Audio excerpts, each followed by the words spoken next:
नमस्कार दोस्तों, आज की चर्चा में आप सभी का बहुत बहुत स्वागत है। दोस्तों, आज हम बात कर रहे हैं एक देश एक चुनाव के मुद्दे के बारे में।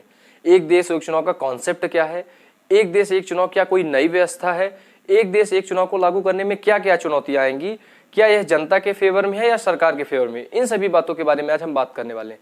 आइए समझते हैं एक देश एक चुनाव का कॉन्सेप्ट क्या है।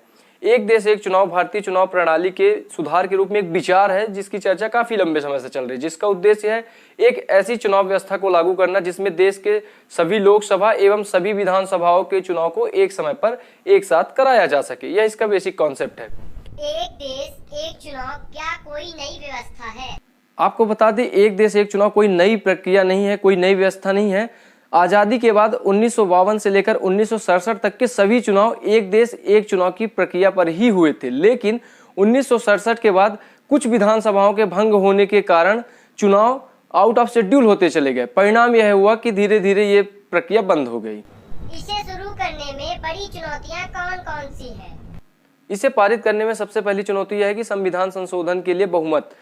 इसे लागू करने के लिए संविधान में कुछ जरूरी संशोधन करने होंगे, जिसके लिए विशेष बहुमत की जरूरत होगी, जो कि थोड़ा मुश्किल काम है। दूसरी बड़ी समस्या यह है कि राज्यों की स्वतंत्रता व अधिकार में कमी। भारत में राज्यों को उनकी स्वतंत्रता व अधिकार प्राप्त है, वो अपने तरीकों से चुनावों का आयोजन कर सकते हैं, लेकिन एक देश एक चुनाव की व्यवस्था लागू होने से राज्यों की स्वतंत्रता को प्रतिबंधित किया जा सकता है, जिसका पालन करना थोड़ा मुश्किल हो सकता है। लेकिन देखिए सरकार इसके लिए क्या गाइडलाइन बनाती है। बात करें इसकी तीसरी बड़ी समस्या की, तो इतने बड़े देश में इतनी बड़ी चुनाव प्रणाली के आयोजन के लिए बड़े स्तर पर बड़ी संख्या में पुलिस फोर्सेस, मिलिट्री फोर्सेस और ईवीएम मशीनों को उपलब्ध कराना होगा, जो काफी चुनौती भरा काम है। लेकिन सरकार इसके लिए क्या कदम उठाती है, देखना होगा। एक देश एक चुनाव जनता के पक्ष में है या सरकार के? एक देश एक चुनाव जनता और सरकार दोनों के हित में हो सकते हैं। पहले इसे हम सरकार के हित में समझ लेते हैं। सरकारी खर्च में कमी। देश में एक बार में सारे चुनाव हो जाने से बार बार चुनावों के आयोजन नहीं होंगे, जिसके कारण सरकारी खर्च में काफी कमी आएगी। सरकार के पक्ष में इसका दूसरा फायदा यह है कि राजनीतिक स्थिरता मिलेगी। इस प्रकार की चुनाव व्यवस्था लागू होने से सरकार को अधिक राजनीतिक स्थिरता मिलेगी। एक कार्यकाल के संचालन के बाद सरकार काफी लंबे समय तक देश के अन्य विकास कार्यों को ज्यादा से ज्यादा समय दे सकेगी।